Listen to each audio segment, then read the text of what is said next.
실리콘밸리뱅크의 파산 사태가 시그니처 은행의 폐쇄와 퍼스트 리퍼블릭 은행의 주가 추락으로 이어지며 금융업계에 긴장감이 고조되고 있습니다. 일각에선 미 연방정부의 적극적 예금보호 정책이 곧 나올 것이며 이번 사태의 미 연준은 오히려 추가 금리 인상을 철회할 것이기에 저가 매수 기회라고 떠드는 의견 또한 존재합니다. 그러나 단언컨대 이 SVB 사태는 우리에게 아주 중대한 신호를 전해주고 있다고 판단됩니다. 그것은 바로 이번 파산 사태가 결코 미국의 중소은행에서 끝날 것이 아니라 전 세계에 전 산업적으로 퍼져나가게 될 첫 번째 징후에 불과하다는 것입니다. 오늘 영상을 통해 SVB 파산이 발생하게 된 진짜 배경을 알아보도록 하겠습니다. 그리고 이 문제가 왜 전 세계에 전 산업적으로 번지게 될 거라 주장하는지 이번 주 리더의 스탁마켓 나우 시간을 통해 꼭 확인하고 가시길 바라겠습니다. 이 영상을 통해 제가 오랜 시간 동안 경고했었던 펀더멘털의 붕괴, 그 서막이 비로소 올랐다는 것을 여실히 느껴보실 수 있을 겁니다.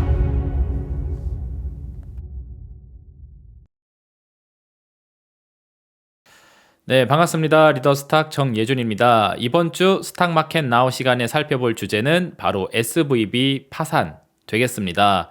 요새 굉장히 핫한 주제이기 때문에 여러분들도 뉴스를 통해서 많이 알고 계신 내용일 겁니다. 그래서 저 같은 경우엔 뻔히 다 알고 있는 내용은 전부 다 제거를 하도록 하겠고, 제가 바라보는 SVB 파산에 대한 진짜 이유, 그리고 이를 통해서 발생하게 될 미래 전망을 제 주관적인 관점들 한번 정리를 해봤습니다. 그래서 여기 뭐라고 써놨죠? SVB 파산의 진짜 이유, SVB는 시작에 불과합니다. 전 세계적으로 그리고 전 산업으로 비슷한 사례들이 퍼져나가게 될 거다라고 제가 써놨어요. 왜 그렇게 생각하는지 목차를 설명하면서 하나씩 말씀드리도록 하겠습니다. 자, 목차 첫 번째 SVB 파산의 본질 보도록 하겠고요.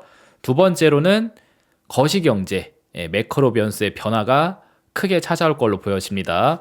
그동안에 경험했었던 장과는 달라지게 될 거다라는 이야기를 두 번째 시간에서 하도록 할 거고요. 마지막으로 코스피 200에 대한 전망을 하도록 하겠습니다. 증시와 관련된 많은 지수가 있지만 그 중에서 특별히 생각을 해야 될 거는 저는 코스피 200이라고 봐요. 왜 그런지 마지막에 설명을 드리도록 하겠습니다. 자, 그럼 첫 번째 주제서부터 들어가 보도록 할게요. 자, 1부입니다. SVB 파산의 본질을 살펴보면 수요 공급 문제입니다. 제가 너무나 오랜 시간 동안 계속 강조하고 있는 부분이죠. 공급 충격에 따라 물가가 올라갔는데 이 올라간 물가를 잡겠다고 긴축을 하고 앉아 있으니 수요가 같이 떨어진다. 그래서 공급 충격과 수요 침체를 동시에 때려받는 경기 침체, 불황, 리세션 프로세스를 우리가 지금 경험하고 있는 거다. 이 SVB 파산도 결국 이 메커니즘에서 이해를 해야 되는 게 본질이다라는 겁니다. 자세한 이야기는 이따 말씀드리도록 하겠고요. 결과적으로 그래서 이 문제의 본질은 펀더멘털의 붕괴에 있다라는 이야기를 하고 싶은 겁니다. 좀 풀어서 설명을 해드려 볼게요. 자, 일단은 우리가 흔히 알고 있는 이야기대로 이번 SVB 파산에 대해서 한번 살펴보도록 하겠습니다. 대략적으로 보게 되면은 실리콘밸리 스타트업 사업가들이 거래하는 은행인 이 SVB, 이름 자체가 실리콘밸리 뱅크잖아요. 실리콘밸리에서 일하는 그런 기업들이 주거래하는 은행이 이 SVB입니다. 근데 이 거래은행에 위기 소식이 들어왔대요. 그래서 이 위기 소식을 접하자마자 순식간에 스마트폰을 다 꺼내가지고 야, 큰일 났다. 이 은행 망할지도 모른다더라. 빨리 우리 예금 맡겨놓은 거 다 찾자. 다 인출하자라고 해서 대거 인출 상황이 나오게 된 부분이 원리다라고 써놨어요. 게다가 이 현상을 좀 더 리얼하게 표현을 하고 싶은지 스토리 라인까지 더해놨습니다. 기사에서요. 간략하게 읽어보면은 한 보험 스타트업 설립자는 지난 9일 몬태나주에서 열린 창업자 행사에 참석하기 위해 비행기에서 내려 버스를 타는 동안 아주 구체적으로 설명을 해놨죠. 이러는 동안 동료 창업자들이 미친 듯이 스마트폰을 두드리며 SVB에 있는 자금을 빼내는 모습을 목격을 했다. 그러니까 이런 거죠. 이 실리콘밸리에서 일하는 창업자들끼리 이 행사를 가기 위해서 이렇게 이동을 하고 있는데 핸드폰을 딱 꺼내가지고 지금 막 엄청나게 뭘 이렇게 두드리고 있는 거예요. 그래서 야 니네 뭐해? 해서 봤더니 야 지금 말 걸지 말라고.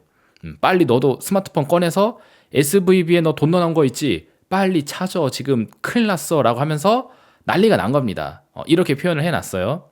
그래서 SVB가 예금이 줄어가지고 대부분 미국채로 구성된 매도 가능 증권은 어쩔 수 없이 매각을 했고 18억 달러의 손실을 봤다.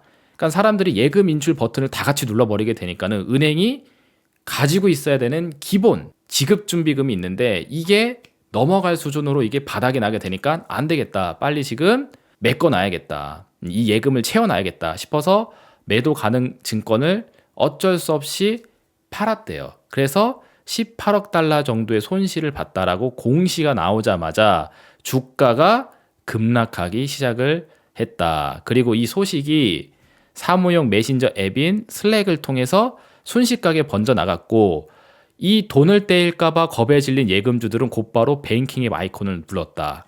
패닉을 일으켰다라는 거죠.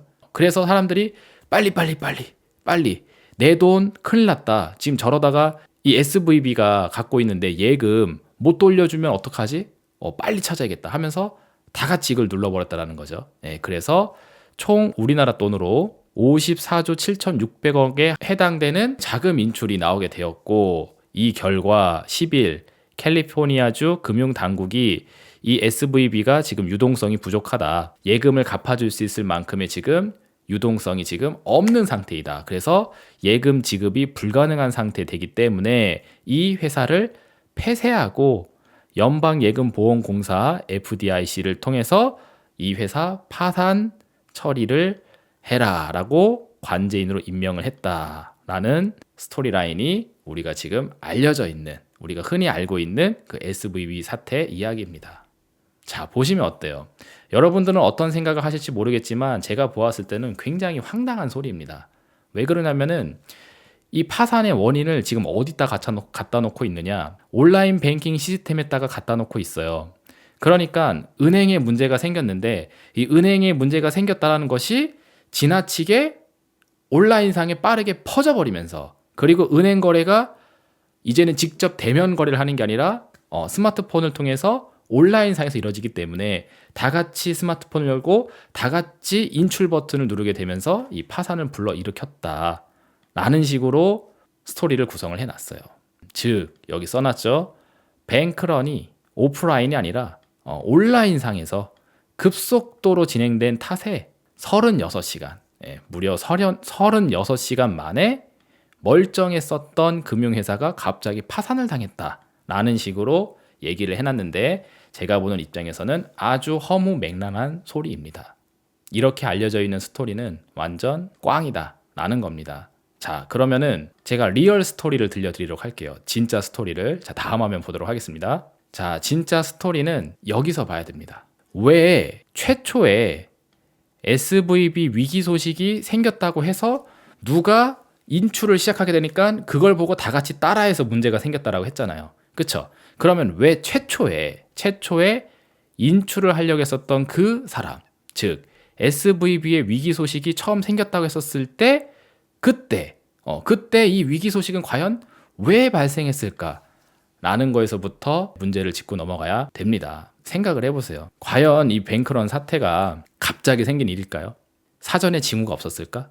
실리콘밸리 안에 있는 은행입니다. 실리콘밸리 안에서 스타트업 사업을 하고 있는 사람들끼리에는 그 은행에 대한 기본적인 데이터베이스, 기본적인 정보가 어느 정도 있었을 거예요. 그리고 이 은행이 좀 상태가 안 좋구나. 이러다가 내가 맡겨놓은 예금이 못 찾아질 수도 있는 거 아닌가? 라는 그런 암암리의 그 위기감이 어느 정도 형성이 되어져 있다가 갑자기 누군가가 야, 드디어 터졌어. 빨리 이거 나와야 돼. 라고 얘기가 되다 보니까 그렇게 패닉 뱅크런 사태가 일어난 게 아니겠느냐. 이 이야기입니다. 즉 애초에 SVB에는 위기가 있었다라는 거예요. 갑자기 36시간 만에 생긴 위기가 아니라는 겁니다. 다시 이야기하면은 근본적인 원인을 봐야 됩니다. 은행의 대출 서비스에 공급하고 수요가 말라져 있는 상태였기 때문에 애초에 이 은행 위험하겠는데, 큰일 날 수도 있겠는데 라는 이야기가 저변에 이미 사전에 깔려 있다가 이번에 누군가가 강력한 인출을 하는 걸 보고서 문제가 땡겨졌다라는 거죠. 그래서 근본적인 원인은 여기에 있습니다. 그럼 이 상황은 왜 나오게 됐느냐? 자, 보세요. 은행이라는 곳은 핵심 사업 분야가 바로 예대 마진입니다. 여러분들도 잘 알고 있는 내용이죠. 은행은 예금을 통해서 대출을 해주고 이에 따라서 예금 이자와 대출 이자의 마진으로서 먹고 사는 기업이에요. 쉽게 그림으로 설명하면 이렇게 볼 수 있죠. 여기 가운데에 은행이 하나 있습니다. 그리고 이 은행은 고객의 자금을 유치해서 저장해주는 역할을 해요. 그게 바로 예금이죠. 그래서 돈 있는 사람들이 은행에 돈을 맡기로 이렇게 찾아옵니다. 그리고 이렇게 돈을 맡기게 되면은 우리 은행에 돈을 맡겨주셔서 감사합니다 라는 차원으로 이자를 주죠. 그게 이제 예금 이자가 되는데 예를 들어서 한 2% 정도를 준다고 칠게요. 자, 그리고 이렇게 쌓인 돈을 바탕으로 해서 일부는 은행이 보유를 하고 있고 지급 준비를 해놓고 그리고 그 외에 해당되는 돈은 대출을 해줍니다. 이게 은행의 두 번째 서비스이죠. 돈이 필요한 사람들이 은행에 찾아가서 우리 돈 좀 빌려줘라. 1년 뒤에 내가 사업을 기가 막히게 해가지고 이자를 쳐서 갚아주겠다. 그죠? 그게 대출이죠. 그리고 여기에 생기는 이자가 대출 이자입니다. 예를 들어서 그 대출 이자가 5%라고 한번 해볼게요. 그래서 예금을 맡긴 사람에게는 2%의 이자만 지급을 해주고 돈을 빌리러 온 사람에게는 추후 이 사람이 갚을 때, 이 고객이 은행으로 돈을 갚을 때 5%의 이자를 붙여서 돈을 받는단 말이에요. 그래서 5 빼기 2, 대출 이자는 5%, 예금 이자는 2%, 이 중간 마진 5% 빼기 2% 해서 3%의 마진율이 형성이 되게 되는 겁니다. 이게 은행이 먹고 사는 방법이에요. 그래서 사람들이 하는 이야기가 고금리 시대가 되게 되면은 이 은행주들이 수혜가 된다. 이 은행들이 돈을 잘 벌게 된다. 라는 이야기가 팽배하게 있습니다. 무슨 이야기냐? 기준금리를 올려요. 중앙은행이 기준금리를 올려서 금리 수준을 땡기는 겁니다. 위로. 그러면은 예금 금리도 올라가고 대출 금리도 올라가게 되는데 여기서 왜 수혜가 된다고 이야기하냐면은 예금 금리가 올라갈 때는 되게 적게 금리가 상승을 하고 대출 금리가 올라갈 때는 엄청나게 금리가 많이 올라갑니다. 그래서 예를 들어서 예금은 3%밖에 안 올라가는데 대출 이자는 한 8% 이렇게 올라간단 말이에요. 그럼 8 빼기 3 하면은 마진율이 5%가 되죠. 아까는 3%였는데 고금리 시대가 되니까 예금은 금리를 조금 올리고 대출은 금리를 빡세게 올려서 마진율을 5%까지 증액을 시켜버리게 되면은 은행이 돈을 잘 벌게 된다. 그래서 고금리 시대는 은행이 수혜가 된다. 라고들 합니다. 근데 이번 SVB 사태를 통해서 우리가 배울 수 있는 교훈이 뭐냐면은 고금리 시대에 수혜가 될 거라고 생각했었던 은행업이 지금 파산에 이르러서 망하고 있다는 거예요. 즉, 고금리 시대에 수혜가 된다는 이 로직이 정확하게 깨졌다는 뜻입니다. 그리고 이 이야기는 제가 굉장히 오래전서부터 말씀드렸던 내용이에요. 절대로 고금리 시대에 수혜가 될 수가 없다고. 그러니 공식처럼 암기로 외워서 공부하지 말라. 지금은 특수한 상황이다라고 이야기했죠. 왜? 잘 보세요. 대출 이자가 올라갑니다. 그래서 8% 올라갔다고 다시 한번 가정해 볼게요. 그러면 고객 입장에서 옛날에는 돈을 갚을 때 5%만 갚으면 됐었었는데 이제는 8%를 갚으라고 하는 거예요. 만약에 내가 사정이 좋아졌어요. 8% 이자? 괜찮아. 까짓 거. 나 이번에 100억 벌었어. 8%? 5% 이자 내는 거 8%로 더 내는 거 상관없어. 내가 할게. 하면서 8% 이자도 괜찮으니 돈 좀 가져와라. 빌려줘라. 나 이거 200억으로 또 불려서 갖다 줄 거다. 라고 할 수 있는 자신이 있는 호황기라면, 그쵸? 경기 호황기라면은 대출 금리가 올라가는 만큼 대출 수요도 따라 붙어줄 겁니다. 대출을 하려고 하는 사람들도 따라 붙어줄 거라고요. 근데 아니잖아요. 눈 씻고 찾아봐도 절대로 이런 상황이 지금 아니죠. 점점 지갑 사정은 얇아지고 있고 기업 경기 사정은 후퇴를 하고 있는데 이자율이 올라가 버리게 되니까 안 그래도 빡센데 먹고 살기 빡센데 대출 이자를 이만큼이나 달라라고 하면은 은행에 가서 나 대출 좀 할게요 라고 하는 사람이 사라진다고요. 즉 수요가 없어지게 된다라는 겁니다. 그렇기 때문에 대출 이자가 올라가면 뭐하냐. 사람이 안 오는데. 더 쉽게 이야기하면 내가 맨날 했었던 이야기, 김밥 천국 이야기. 신라면 한 그릇에 3,000원이었던 가게가 4,500원으로 가격을 올리면 뭐하냐. 사람들이 발길을 끊어버리는데. 그러면 김밥 천국 문 닫아야 돼요. 똑같은 겁니다, 이게. 똑같은 로직이에요. 이거를 조금 도식화시켜서 설명을 해드리면은 이겁니다. 고금리 시대에 은행이 돈을 잘 번다고들 하는데 그래서 실제로 슈퍼 초 울트라 고금리 시대에 돌입을 했어요. 울트라 스텝 빅스텝 막 하면서 금리를 다 땡겨놨단 말이에요. 그쵸? 이랬더니 무슨 문제가 생기느냐. 너무 지나치게 높은 기준금리에 의해서 은행에서는 더 이상 이제 저금리 대출 상품을 공급해 주지를 못하게 되는 상황이 됐습니다. 왜? 기준금리 플러스 알파를 붙여서 시중금리가 결정이 되거든요. 근데 이 시중금리가 이미 기준금리가 높아진 탓에 여기에 플러스 알파를 조금만 보탠다고 해도 너무 대출 금리 수준이 많이 올라간단 말이에요. 그러니 싼 거, 저금리 대출 상품에 대해서 공급을 해주질 못하게 되는 겁니다. 그러니 그렇게 되니 수요자 입장에서는 높아진 이자 부담, 대출 금리가 높아져 있는 상품에 대해서만 판매를 하는 겁니다. 근데 지갑 사정이 넉넉하면 할 수 있지만 경기가 후퇴하는 과정 속에서 지갑 사정이 빈약해졌단 말이에요. 그러니 높은 이자 부담을 감대할 자신이 없죠. 그러니 굳이 무리를 해서 대출을 쓸 필요가 있겠는가 하니까는 대출 고객들이 이제 대거 이탈을 하는 겁니다. 안 하는 거예요. 있었던 대출도 끊어버리고 있잖아요, 지금. 쉽게 얘기해서 뭐 부동산을 사기 위해서 연끌을 했는데 너무 이자 부담이 세다 보니까 내가 이걸 갚을 자신이 없다. 그래서 나 이거 집 포기할 테니까 대출 이제 그만 받겠다 하면서 땡 치려고 하는 사람들이 늘어나고 있다고 하잖아요. 그쵸? 그게 이게 이 이야기입니다. 그럼 은행 입장에서는 지금 대출로 먹고 살아야 되는데 대출을 하는 손님이 안 와요. 공급을 못 해주고 수요자도 없으니까. 그러니 영업이익이 어떻게 되겠습니까? 떨어지겠죠. 그렇죠?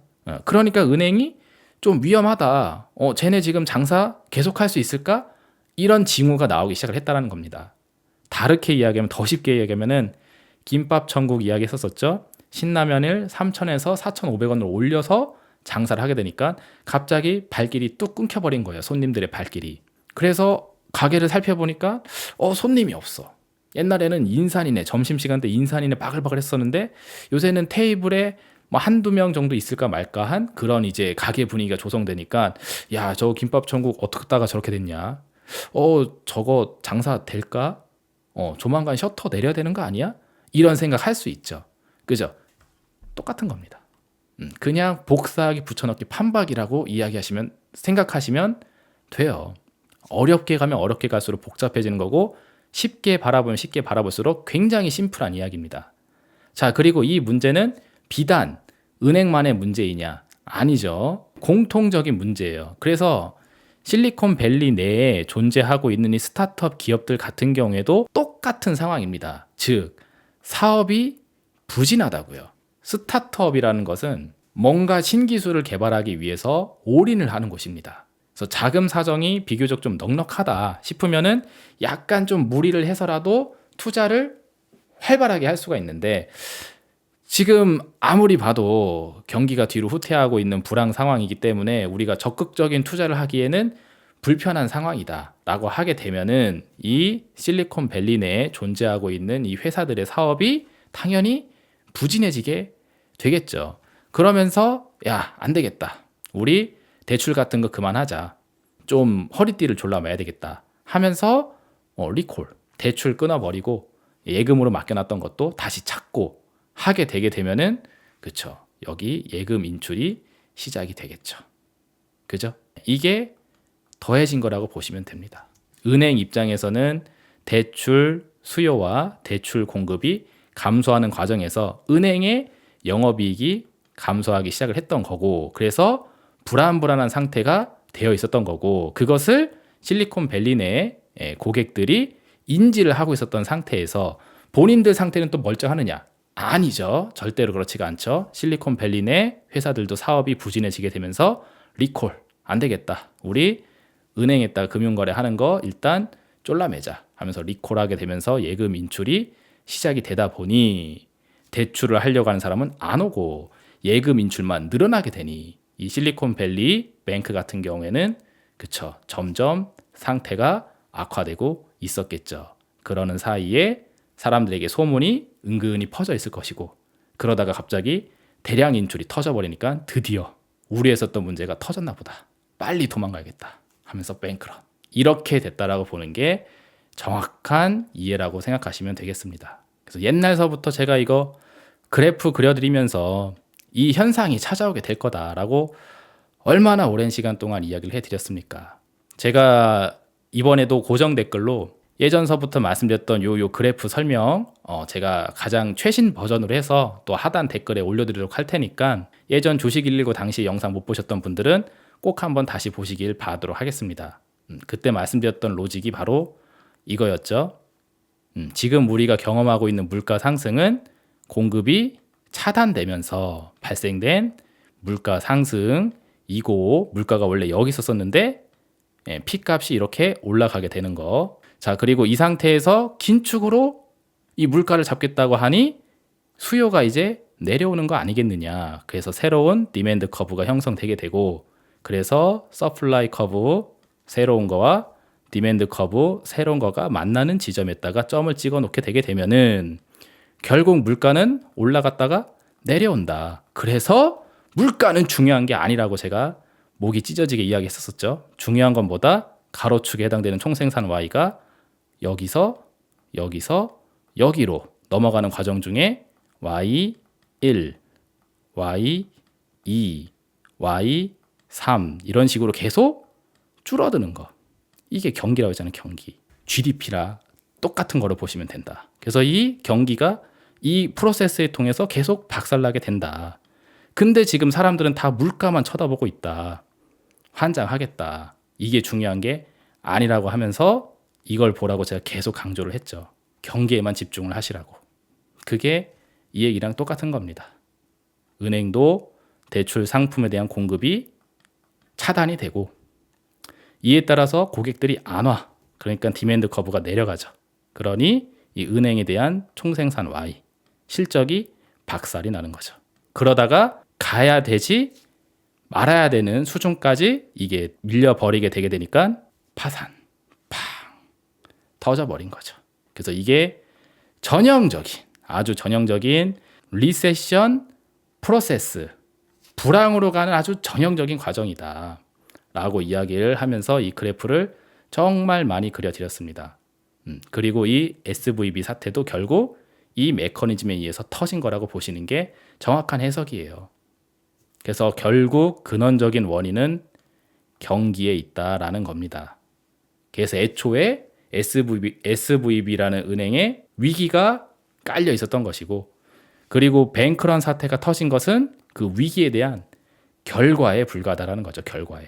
뱅크런이 원인이 돼서 파산이 된 게 아니라 그 전에 이미 이런 메커니즘에 의해서 문제가 발현되고 있었다라고 보는 것이 리얼한 현실적 스토리이다. 그리고 이것을 받아들일 수 있다 하시게 되면은 이제 여기로 넘어오도록 할게요. 제가 오랜 시간서부터 말씀드렸던 거, 하이 프라이스는 좋은 게 아니다. 자, 무슨 얘기냐? 자, 방금 전에 말씀드렸던 내용을 다시 종합을 하게 되면은 SVB 사태는 결국 경기에 의한 문제이기 때문에 그게 맞다라면은 이 SVB 사태는 결국 모든 경기 민감 산업에서도 똑같이 적용이 될 수 있는 원리에 해당이 된다라는 겁니다. 공급 충격과 수요 침체를 동시에 경험할 수 있는 산업에서는 똑같은 상황이 찾아와도 전혀 이상하지 않은 상태라는 거죠. 그래서 제가 이거 또 가져왔습니다. 예전서부터 많은 사람들이 주장했었던 거, 해운 운임 가격이 많이 올라간다. 그래서 해운주가 수혜가 되니까 해운주 사야 된다. 이런 거 많이 유행했었었죠. 철강석 가격이 올라간다. 철광석이 썼네. 철광석이죠. 네, 철광석 가격이 많이 올라간다. 그래서 철강주 수혜가 된다. 시멘트 가격 올라간다. 건설주가 수혜이다. 금리가 많이 상승한다. 은행주가 수혜이다. 환율이 많이 상승한다. 대표적인 수출 기업 완성차, 현대, 기아차 이런 것들이 수혜이다 라고 했었던 그 논리, 제가 다 아니라고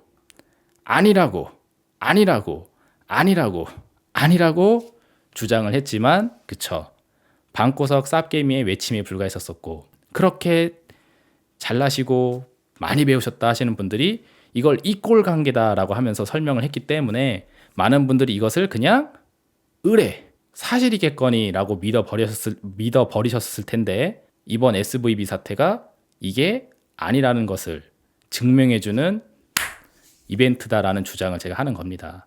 오랫동안 제 방송을 보셨던 분들은 제가 이게 아니라고 주장하면서 그 그래프 그려드렸고, 그리고 SVB 사태도 결국 수요와 공급의 문제에서 발생된 근본적인 원인이 있다라는 걸 받아들이신다라면은 얘네들도 결국 문제가 생길 수 있는 산업이 된다라고 이해할 수 있겠죠. 왜? 결국 다 비용 상승이거든요. 금리가 상승하면은 뭐하냐? 고금리 시대에 은행주가 수혜주다라는 논리가 안 맞잖아요. 왜? 수요가 없으니까. 그쵸? 똑같아요. 해운 운임 가격이 올라가면 뭐합니까? 경기 침체로 수요가 없는데. 철강 가격이 올라가면 뭐합니까? 철강석 가격이 올라가면 뭐예요? 철강 수요가 없는데. 시멘트 가격이 올라가면 뭐합니까? 건설에 대한 수요가 없는데. 금리가 상승하면 뭐합니까? 대출에 대한 수요가 없는데. 환율이 상승하면 뭐합니까? 자동차에 대한 수요가 없는데. 근데 다 세로축에 해당되는 물가만 바라보면서 가로축을 신경 쓰지 않았기 때문에 이게 다 이꼴 관계라고 생각을 했단 말이야. 결국 비용 상승에 의해서 악재가 생기고 있는 건데, 이것을 호재로 인식시켜버렸다는 거죠. 결국 그래서 모두 다 거짓된 착각이다 라는 겁니다. 근데 이것을 대다수의 사람들이 받아들이질 않았죠. 왜? 주가가 좋으니까. 특히나 21년도 상반기 당시에 이거 해운, 조선 해운 철강 이 삼총사 애들이 엄청 강하게 상승을 했잖아요. 그러니 해운 운임 가격 상승이 해운주의 수혜가 된다라는 그 논리가 아무런 의심 없이 싹 다 그냥 받아들여지게 된 겁니다. 그리고 저는 그 잘만 올라가고 있는 주식에다가 종목에다가 정신 차리라고 아니라고 그렇게 소리를 외쳐댔던 거고요. 근데 뭐 잘만 올라가고 있는데 이걸 왜 아니라고 하느냐라고 하면서 이제 무시를 하고 외면을 했던 거죠. 그래서 여기 제가 써놨습니다. 주식시장에서는 그런 현상이 얼마든지 가능하거든요. 주가라는 것은 상황이 현실이 시궁창이라고 할지라도 이 시궁창적인 현실을 외면하면서 얼마든지 올라갈 수 있어요. 왜? 어차피 주식시장도 수요와 공급이거든요. 비싸진 가격이라도 살려고 매수 주문을 넣는 사람들이 미친 듯이 팍 넣어버리게 되게 되면은 그 회사가 갖고 있는 실질적인 내재 가치와 상관없이 올라가 버립니다. 그러니까 저평가 고평가가 생기는 거예요. 많은 사람들이 저평가는 좋아합니다. 현실은 여기 하늘에 있는데 이런 취급을 받아야 되는, 스타의 취급을 받아야 되는 앤데 얘가 지금 지하 세계에 처박혀 있다. 시세는 현재 이 수준에 와 있다. 그래서 이건 저평가다. 그래서 매수를 해야 된다. 라고 하면은 어우 선생님 저평가 종목을 알려주셔서 감사합니다. 라고 하면서 이걸 거꾸로 뒤집어진 상황에 대해서는 전혀 받아들이려고 하질 않아요. 무슨 얘기냐? 현실은 여기 지하 세계에 있는데 지금 시세가 오버슈팅을 해도 너무 지나친 오버슈팅을 하고 있다. 비용 상승에 따른 악재가 생기고 있는 산업에 대해서 이걸 호재라고 사람들이 포장을 해서 푸싱을 해버리니까 이게 진짜인 줄 알고 상승 시세를 만들고 있다. 그래서 엄청난 고평가에 있으니 주의를 해야 된다. 결국 이 지하 세계의 현실을 향해서 다시 내려올 거니까 이라고 하면은 에이 재수없는 소리 하지 마라. 이래 버린다고요. 똑같은 논리인데 주식시장은 현실을 외면한 저평가 상황도 얼마든지 가능하고 현실을 외면한 고평가 상황도 얼마든지 가능합니다. 근데 장기적으로 보면 결국 현실을 향해서 내려오거나 올라가거든요. 그렇죠? 근데 이게 올라간다라는 거에 대해서는 의심의 여지가 없지만 이게 내려올 거다라는 현상에 대해서는 의심의 여지를 갖지 않습니다. 왜? 주식 투자하는 사람들은 오직 상승에 대한 기대만 있으니까. 근데 이런 것들이 엄청나게 유행을 하면서 올라갔었죠. 그러니 2020년도에 상승장은 코비드-19 유동성에 의한 버블 장세라고 이야기를 하는 겁니다. 그리고 지금은 이 버블이 터지고 있는 중에 있는 거고. 그래서 제가 주식 119 영상서부터도 이 유동성이 유지되고 있을 때 최대한 많이 벌어 놓으셔라. 그리고 언젠간 유동성 버블은 걸어 잠궈지게 될 테니까 그때가 되면은 시황관을 180도 바꿔서 가셔야 될 거다라고 그렇게 오랜 시간 동안 얘기를 해왔던 겁니다. 자, 여기까지 해서 일부 내용 살펴봤고요. 근본적인 원인은 경기에 있다. 그래서 경기와 관련돼 있는 다른 산업으로 얼마든지 퍼져나갈 수 있는 로직이 있다. 그래서 SVB만의 개별적인 문제로 인식하지 않아야 된다라는 것을 설명해 드렸습니다. 자, 그리고 두 번째, 오늘 영상의 가장 하이라이트라고 볼 수 있습니다. 매크로 변수의 변화인데 그동안에 우리가 알고 지냈었던 주식시장의 메커니즘이 이제 바뀌는 양상이에요. 새로운 옵션이 들어오고 있습니다. 그게 뭐냐? 바로 경기 침체에 따른 안전자산 선호 현상이 드디어 부각을 받기 시작을 하고 있습니다. 왜 드디어라는 표현을 하느냐? 이 역시도 제가 굉장히 오랜 시간서부터 이런 미래가 올 거라고 강조를 해드렸던 일이거든요. 다음 화면 보시면서 설명을 들으면 기억이 나실 겁니다. 안전자산 선호 현상에 의해서 달러는 강해질 수 있다. 즉, 긴축을 하지 않아도 금리를 땡겨 올리지 않아도 달러는 스스로 강해질 수 있다라고 하면서 제가 말씀드렸던 게 안전자산 선호 현상 되겠습니다. 많은 사람들이 금리를 계속 올려야지만 달러가 강해지고 이제 더 이상 금리를 안 올리니까 이제 달러는 더 이상 강해질 일이 없을 것이다 라고 하면서 이제 하락장은 끝났다.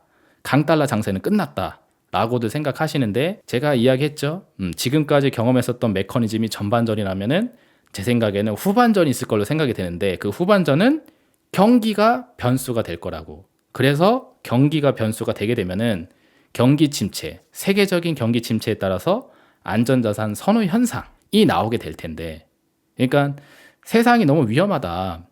투자를 하기 적합한 시장이 아니다 라고 판단을 하면은 사람들이 자금을 현금으로 빼려고 한단 말이에요. 근데 그 많은 현금 중에 뭘 선호하느냐?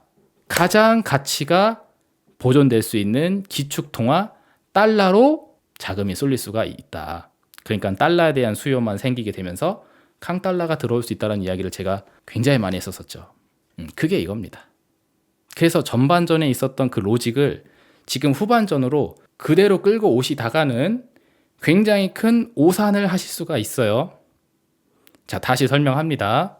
많은 사람들이 요새 경기 침체 우려가 생기게 되니까 연준이 긴축의 수위를 낮출 것이다 라는 기대를 만들어내고 있고 그래서 경기 침체로 인해 연준이 더 이상 긴축을 하지 않는다라면 더 이상 금리를 안 땡겨 올린다라면은 이제 비로소 장이 진짜 좋아질 수 있는 거 아니냐라는 또 판타지, 에버랜드 판타지를 또 그려내고 있는데 제가 예전에 했었던 이야기 떠올리시면 됩니다. 상승론자의 위선 기억나시나요? 상승론자들의 위선이라고 하면서 제가 표현했던 거. 제가 과거 21년도 상반기 당시에 증시가 앞으로 많이 안 좋을 것 같습니다 라는 이야기를 하니까 누군가가 자꾸 나한테 매국노라는 표현을 했어요. 왜 재수없게 장이 떨어진다는 얘기를 하느냐. 이 매국노 같은 놈아 장이 떨어지길 바라는 거냐 하면서 너 같은 매국노는 있으면 안 된다라는 식으로 나를 매도를 했단 말이야. 그래서 그거를 제가 잘 기억을 간직하고 있다가 반격을 한 내용이 뭐냐면 바로 이거였단 말이에요. 지금 증시의 상승을 바라는 사람들이 어떤 논리를 피고 있냐면은 경기가 악화되면 악화될수록 연준이 긴축을 이제 중단하게 될 거다. 그리고 연준이 긴축을 중단한다라면은 이제 증시에 약세 요소가 사라지게 되니까 장은 이제 올라갈 거다. 라는 논리를 아주 자랑스럽게 피고 앉아 있는데 잘 생각해 보셔라. A가 B고, 그쵸? 그리고 B가 C라면 곧 A는 C잖아요. 그쵸? 그럼 가만히 생각해 봐. 이 중간에 연결고리 B를 지워버려요. 그러면 A는 C로 바로 가버리라고. 그러면은 경기가 악화되면 악화될수록 증시가 올라간다라는 논리가 형성돼 버리죠. 완전 개논리 아닙니까? 경기가 작살나면 작살날수록 증시가 올라갈 거다라는 논리를 피고 있는 거예요. 어느덧 이렇게 연준이라는 중간 연결고리를 끼워놓고 이게 당연히 맞는 로직이다라는 식으로 월가에서 떠드니까 그거를 그대로 답습하는 사람들이 경기가 악화되면 긴축이 중단되고 긴축이 중단되면 증시가 상승할 거다라는 이 논리를 받아들이면서 결과적으로는 경기야 빨리빨리 박살나라. 증시가 올라갈 테니. 즉 물린 네 종목 좀 올라가게 경제야 박살나라라고 아주 주문을 외고 앉아있다. 그래서 증시의 상승을 바라는 사람들의 이 위선을 보셔라. 처물린 네 종목만 올라갈 수 있다라면은 대한민국 경제가 어떻게 돼도 나는 상관없다라는 식의 주장을 하고 있다고. 이게 진짜 위선자이고 이게 진짜 매국노이지 않느냐라는 이야기를 했었었죠. 그게 기억이 나시면은 요것도 기억이 나실 겁니다. 그래서 경기 악화는 그냥 액면 그대로 경기 악화 악재로 받아들여야 되는 내용인 것이고, 그리고 경기 악화가 터지게 되게 되면은 증시가 올라가는 게 아니라 긴축을 중단하는 게 중요한 게 아니라 이거는 전반전의 논리인 거고, 이제 후반전은 안전자산 선호 현상이 생기게 되면서 또 강달러를 유도하게 된다. 자, 요 뒷부분이 이해가 좀 안 되실 수가 있을 것 같아서 시간이 좀 지났으니까 다시 설명드려 볼게요. 다음 화면 보시면 됩니다. 자, 경기 침체가 안전자산 선호 현상을 자극하면서 강달러가 된다라는 게 무슨 뜻이냐면은 경기가 글로벌하게 안 좋아요. 그러면은 안전한 쪽으로 자산을 빼고 싶어 한다는 이야기입니다. 그게 안전자산 선호 현상이죠. 이걸 다르게 이야기하면은 위험자산 회피 현상이라고 보셔도 돼. 똑같은 돈이 있으면은 세계에서 경제가 가장 튼튼하다고 할 수 있는 미국의 화폐로 갈 거냐, 아니면 이머징 마켓에 해당되는 우리나라로 갈 거냐 라는 선택지에 놓여졌을 때 대중적인 글로벌 사람들은 그쵸, 미달러를 선택을 한다고요. 우리나라 원화를 버려버리고. 그게 달러에 대한 수요를 높이고 상대적으로 이머징 마켓에 해당되는 화폐의 수요를 떨어뜨린다고. 그러니 자금이 이탈이 일어나죠. 원화에서 달러로 이사를 간다고. 그게 이겁니다. 그러면은 한국에서 우리나라와 같은 이머징 마켓에서 위험 자산이니까 이쪽은 여기를 회피한단 말이야. 그래서 튀어. 어디로 튀냐? 안전한 쪽으로. 그래서 대규모 자금 유출이 일어나게 되는 거고, 그럼 원화에 대한 수요는 급격히 하락하고 달러에 대한 수요는 급격히 올라가게 되니까 환율이 미친 듯이 또 튀어버리겠죠. 그래서 금리를 올려야지만 달러가 강해지는 게 아니라고. 후반전 장세가 되게 되면은 안전자산 선호 현상에 의해서 얼마든지 강달러 상황을 유지할 수 있다. 그러니 언제였죠? 작년 10월인가 그때 환율 1,400원 고점 찍고 쭉 내려왔었을 때 이제 끝났다고 사람들이 주장을 하는데 과연 그럴까라고 하면서 후반전 장세가 되면은 안전자산 선호 현상으로 갈 수 있는데, 이때는 딱히 긴축을 하지 않아도 고금리 상태를 딱 유지만 해놓고 있어도 안전자산 선호 현상에 의한 강달러가 또 완성될 수 있을 텐데 이거 어떡할 거냐고. 그리고 그 현상이 지금 나오고 있는 겁니다. 그리고 오늘 저는 굉장히 좀 살벌한 지표를 하나 봤는데, 여러분들 중에서는 선물 차트까지 살펴보시는 분들은 많이 없으실 텐데, 저는 지금 제가 개인적으로 하고 있는 매매 자체가 선물 투자이기 때문에 저는 선물 지수 흐름을 굉장히 자주 보고 있습니다. 근데 오늘 3월 14일 날짜로 확인된 게 뭐냐면은 오늘 요런 캔들이 하나 나왔거든요. 볼린저 밴드 하한선을 종가상 이탈하는 캔들이 나왔고, 심지어 거래대금도 꽤 많은 수준으로 올라왔습니다. 평균 값을 상회하는 거래대금이 터졌어요. 근데 여기 맨 밑에 보게 되면은 빨간색 그래프가 이렇게 팍 꺾여 있는 게 보이실 겁니다. 이게 뭐냐면은 외국인 투자자들의 누적 순매수량이에요. 오늘 완전 폭포수 떨어졌어요. 1조 6천억 순매도가 터졌습니다. 물론 현물 시장에서도 외국인 이탈이 나왔는데 그 규모가 그렇게 엄청나게 크진 않아요.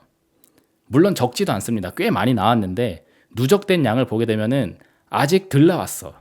근데 현물에서는 덜 나왔지만 선물 시장에서는 다 떨어졌어요. 이거 거의 최저치입니다. 누적 순 매수량이.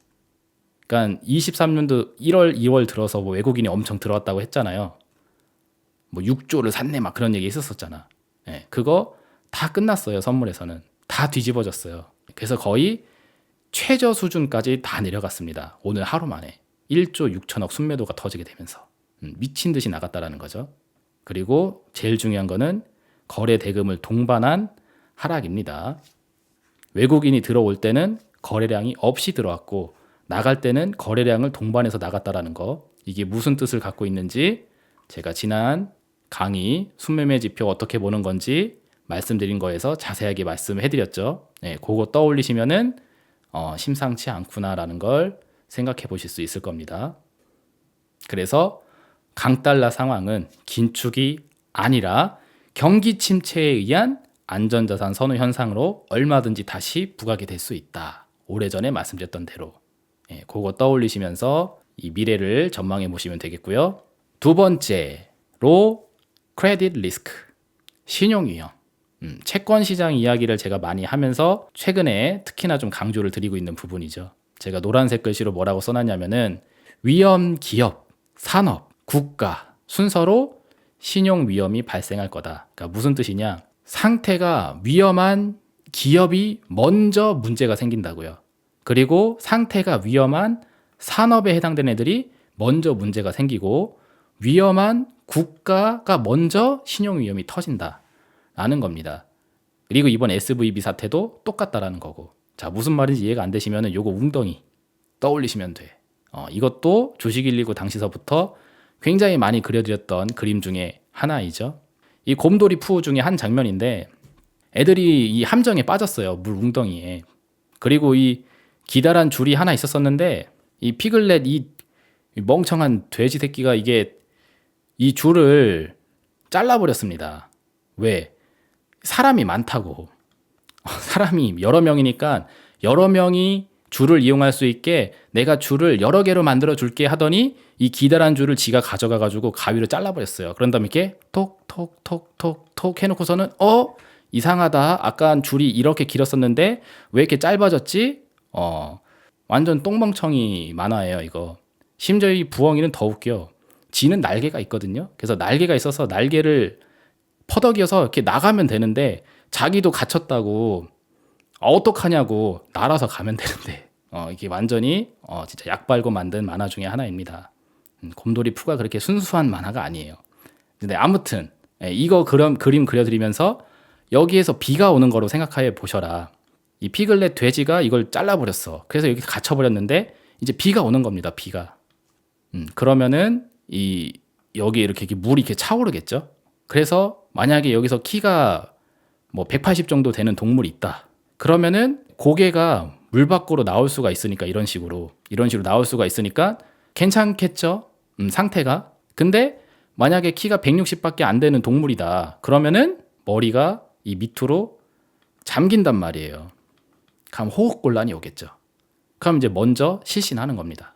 즉 펀더멘털이 약한 순서대로 돌아가신다고요. SVB 같은 경우에도 우량한 은행이 아니잖아요. 그렇게 대형 은행이 아니죠. 물론 규모가 뭐 역대 몇이 안에 있다라고 하지만 우리가 흔히 알고 있는 IB 은행사, 골드만삭스네 뭐네 하는 그런 회사는 아니잖아요. 그렇죠? 그러니 먼저 떠오른 겁니다. 시그니처 뱅크가 됐던 퍼스트 퍼블릭 뱅크가 됐던 그런 애들도 마찬가지이고 키가 160cm가 안 되는 영세한 애들서부터 돌아가시는 거라고요. 기초 체력이 약한 순서대로. 그게 기업, 산업, 국가 식으로 생각하시면 되는 겁니다.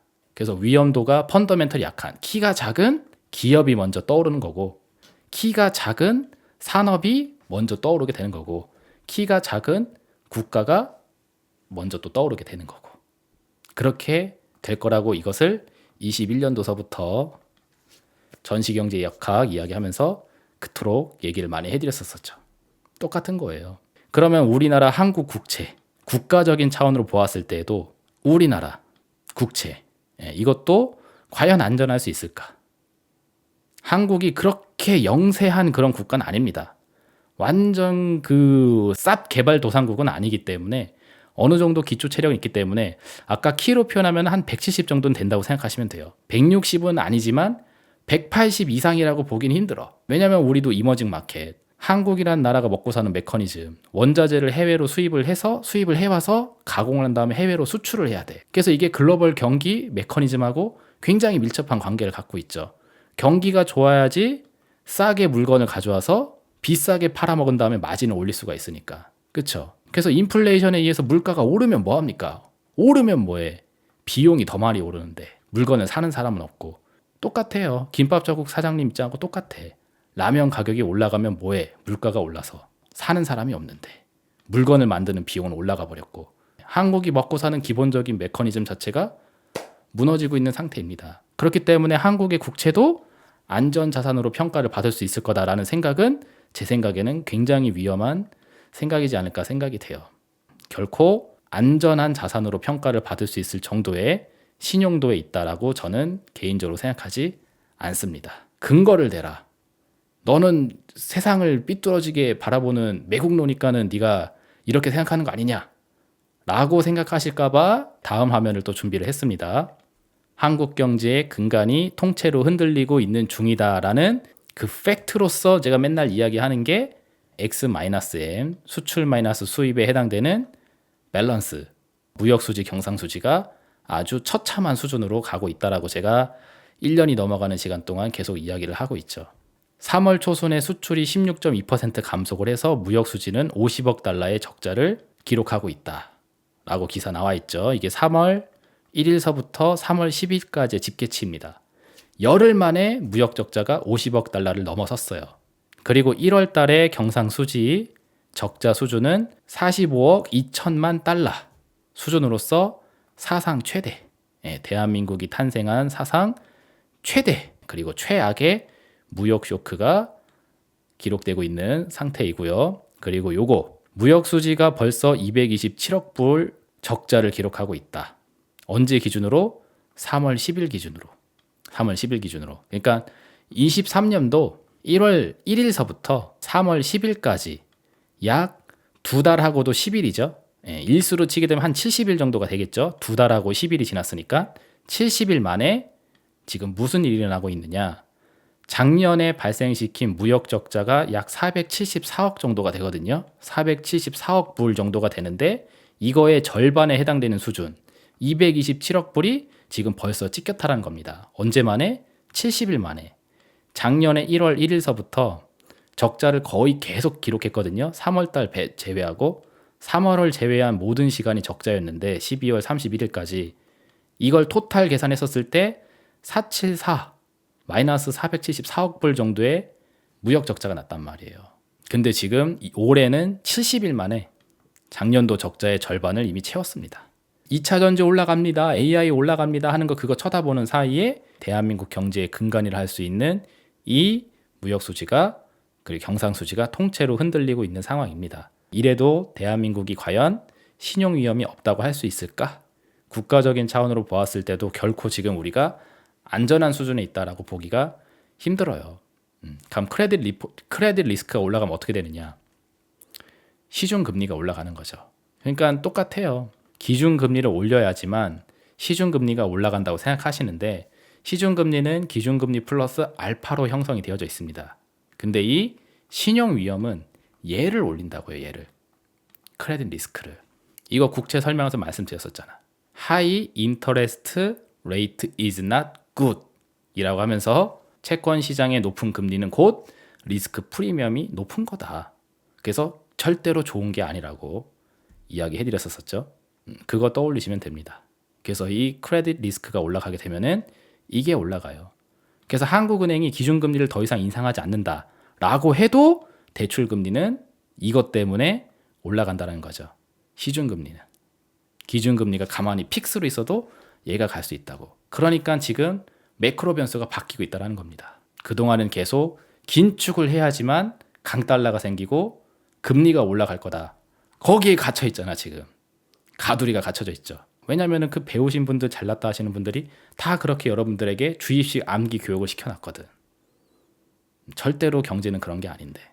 그래서 지금 후반전 장세에서는 이 플러스 알파를 경기 침체로 올릴 수 있고 달러를 경기 침체로 올릴 수 있는 상황이 되어가고 있다는 점을 보시게 되면은 아직 끝난 게 아니다라는 결론에 이를 수가 있게 될 겁니다.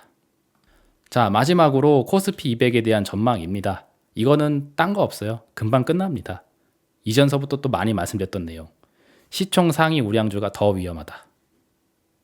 방금 전에 말씀드렸던 게 이해가 되시면은 이거는 자동이죠, 자동.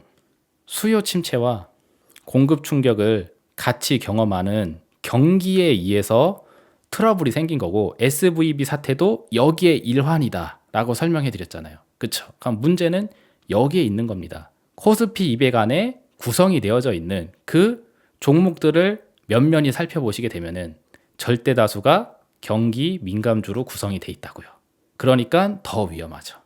그래서 지금 시총 1등인 삼성전자서부터 요 순서대로 요렇게 요 순서대로 시총 순위별로 이렇게 쭉 제가 나열을 해놓은 건데 200개를 다 갖다 놓지는 못했어요. 공간이 좁아서. 그래서 위에 있는 거 시총 상위권에 있는 것들 중심으로 이렇게 쭉 갖다 놨는데 뭐 또 특정 종목을 이야기하진 않겠습니다. 전체적으로 보시게 되면은 경기가 좋아야지만 펀더멘털이 무사할 수 있는 그런 기업들이 굉장히 많이 보이실 거예요. 거꾸로 이야기하면은 경기가 후퇴하게 되면은 펀더멘털이 남아날 수가 없는 친구들이 이 안에서 굉장히 많이 또 보이시게 될 겁니다. 그래서 제가 오래전서부터 말씀드렸던 게 시장이 무섭다고 시총 상위주로 도망가지 말라고 그 얘기를 했었었죠.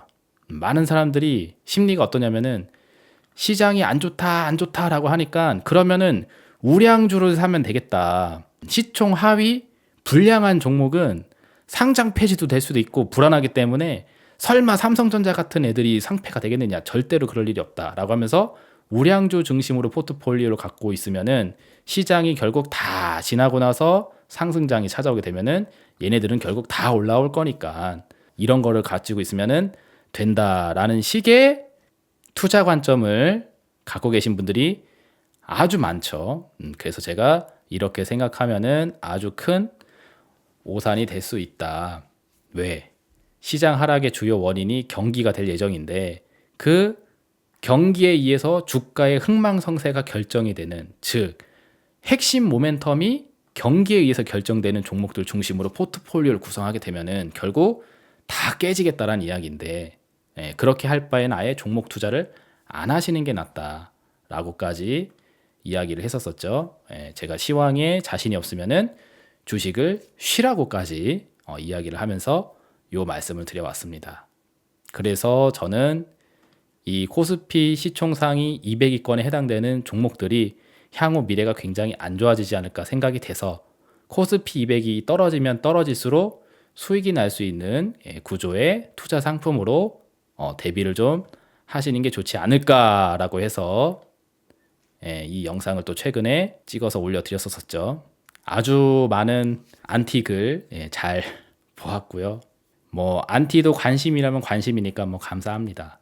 근데 감정적으로 생각하지 말고 현 시점에서 다시 한번 봐보세요. 그리고 제가 이 고정 댓글로 항상 남겨드리고 있는 증시 하락 전망을 언제서부터 해왔는지 그리고 제가 오늘 말씀드리고 있는 이 내용이 과연 지금 처음 하는 내용인지 한번 봐보세요. 저는 오래전서부터 이대로 가다간 상황이 이렇게 그려질 것 같습니다 라는 시나리오를 다 그려드렸고 그 시나리오대로 가고 있는지를 주 단위로 체크를 하면서 영상을 찍어드리고 있습니다. 그리고 이 시나리오가 아주 질서정연하게 차곡차곡 이루어지고 있는 모습을 저는 계속 목격을 하고 있기 때문에 제 투자 관점, 시황 관점은 변하지가 않는 거예요. 그러더니 지금 돈이 이렇게 벌리고 있다라고 하면서 계좌 인증까지 해놨잖아요. 장 떨어진다고 이야기하면은 이상하게 자꾸 뭔가 인증을 하라고 자꾸 요구를 해요. 놀라워. 왜 그런지 모르겠어. 왜 인증을 해야 되는지 모르겠지만 뭐 이걸 안 하면은 뭐 나쁜 놈인가 봐. 그러니까 장이 떨어진다고 하면서 불편한 심기를 만들어 놓으면서 과연 네 말이 책임질 수 있는 말이냐? 네가 실제 투자를 해서 그걸 한번 입증을 해라. 그렇게 할 거 아니면 떠들지 말아라. 약간 이런 식의 심리신 것 같은데 그러면 종목 사라고 하는 사람들한테도 똑같은 논리로 이해하게 될 거 아니야. 이거 저평가 우량주입니다. 이런 거 사야 됩니다. 라고 하는 사람들한테는 입증을 해라. 막 이런 얘기 하지도 않으시면서 왜 나 같은 사람한테만 자꾸 입증을 하라고 인증을 하라고 하는지 모르겠는데 하도 하라고 하길래 여기 올려놨습니다.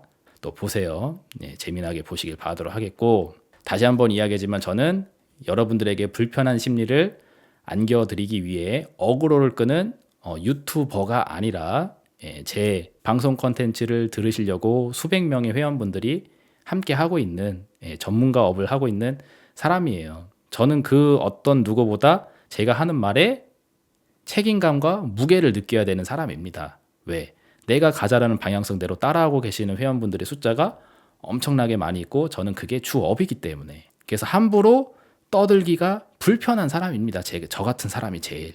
근데 이렇게 가감없이 이런 이야기를 자신 있게 하는 것은 그만큼 제 기준에서는 확신이 많이 들기 때문에 말씀을 해드리고 있는 거예요.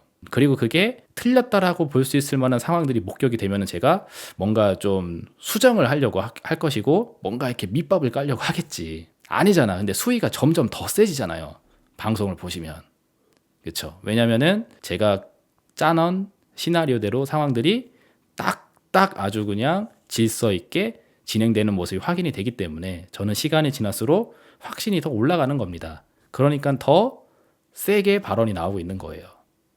그러니 제가 하는 이야기에 너무 감정적 대응을 하지 말고 왜 저 인간이 저렇게까지 이야기를 하는지를 한번 곰곰이 생각을 해보신 다음에 지금이 어떤 상황인지를 냉정하게 현실을 한번 바라보라는 이야기입니다. 물론 뭐 또 많이 늦었죠. 항상 시간이 지나고 나서 지수가 박살 나야지 저한테 선생님 곧버스 지금 사도 되나요? 라고 많이들 하시는데 그렇게 시간이 2년이 지났어요. 2년이. 곧버스에 올라타라는 이야기를 2년 동안 해왔고 이제 이 영상을 마지막으로 하겠다고 얘기 드렸습니다. 이젠 더 이상 하지도 않을 거예요. 버스는 지나갔습니다. 자, 그리고 이제 결론입니다. 결론. SVB 사태는 결코 특정 기업의 문제가 아니며 금융산업만의 문제가 아니다. 그러니까 SVB만의 특정 기업의 문제라고 생각하시면 안 되시고 그리고 이거는 금융산업 그러니까 은행 산업 내에서만 발생된 문제이기 때문에 은행 산업 내에서만 문제가 생기고 끝날 거다라는 식의 이해는 상당히 잘못된 판단일 수 있다라는 겁니다. 왜 그런지 설명 앞에서 많이 해드렸어요. 그리고 지금은 이제 피부에 와닿을 수 있는 정도의 수준의 경기 침체가 본격적으로 서막이 오른 것으로 해석을 하시는 게 맞는 표현이겠죠. 많은 분들이 경기 침체 언제 오냐고 도대체 언제 경기 침체가 오는 거냐라고 저한테 자꾸 이렇게 따지시는 분들이 계셨었는데 제가 그때마다 이미 왔다고 이야기를 했었었죠. 이미 왔다. 경기 침체가 무슨 5, 4, 3, 2, 1 땡 불꽃놀이 빵 한 다음에 경기 침체입니다. 한 다음에 일순간에 경기 침체가 끝나고 이렇게 생각을 하는데 마치 뭐 북한이 미사일 발사를 하는 것처럼 그런 식의 악재, 이벤트성 악재로 생각하시는데 아니라고 했죠. 이미 21년도 상반기서부터 경기 침체의 징후는 시작이 되어 왔습니다. 공급 충격으로 물가를 올려놓고 이것을 긴축으로 잡아내고 있으니 이게 어떻게 해결이 되겠냐고 하면서 그때서부터 스텝이 잘못 꼬였다. 그리고 이대로 계속 지속을 하게 되면은 결국 이 경기 침체가 피부에 와닿는 수준으로 이제 현실이 될 거다라고 해왔는데 이제 SVB 이런 사태가 터지게 되면서 그쵸 펀더멘털이 약한 애들이 수면 위로 올라온 겁니다. 근데도 지금 연준은 스탠스 변화를 안 하고 있죠. 어쨌든 긴축을 유지하게 될 거고 강달러 상황은 또 유지될 가능성이 상당히 높습니다. 그러면은 이제 키가 160cm이네. 그 다음에는 키가 170이네. 그 다음엔 키가 180이 안 되는 애. 딱 그 수준까지 하나하나씩 수면 위로 올라오겠죠. 그러면 이제 경기 침체라는 이 네 글자 단어가 MBC, KBS, SBS 이런 뉴스 지면에 대문짝만하게 박힐 겁니다. 그러면 그제서야 경기 침체이다라고 할 거예요. 이미 지수는 다 떨어져 있을 거고 계좌는 다 박살나 있을 텐데 그때 와서 이걸 생각하시게 되면은 끝났어요. 게임 오버입니다. 거기서 어떻게 대비를 할 건데. 그죠? 그래서 이미 돌이킬 수 없는 궤도로 이미 진입이 21년도에 시작이 된 걸로 보여지니까 빨리빨리 준비를 해서 가야 된다. 첫 단추를 잘못 깬 자는 나중에 다시 돌이킬 수가 없으니까. 그러면서 얘기를 쭉쭉쭉쭉 해 왔고 이제는 피부에 와닿는 수준까지도 진행이 되고 있는 겁니다. 그리고 이 실물 경기 충격에 따른 증시 하락이 진짜 본격화. 키가 이제 160cm가 넘어가는 애들이 돌아가시게 되는 그런 상황까지 찾아오게 되게 되면은 그때는 자비가 없을 거예요.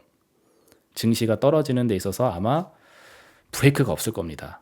그렇게 될 수 있으니 충분한 수준으로 대비를 이제 하는 게 아니라 대비를 해 놨었어야 할 것. 이제 저는 과거형으로 설명할 겁니다. 얼마나 더 얘기해. 2년째 간데 2년째. 사실 뭐 지금 와서 대비를 시작하겠다라는 거는 제 기준에서는 굉장히 늦었습니다. 많이 늦었어요.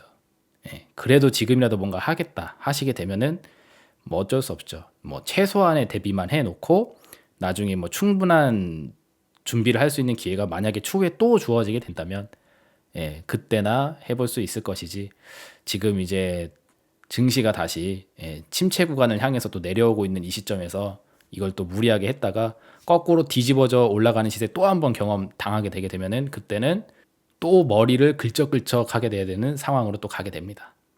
오케이. 자, 이렇게 해서 오늘 스탁마켓 나우 정리하도록 하겠습니다.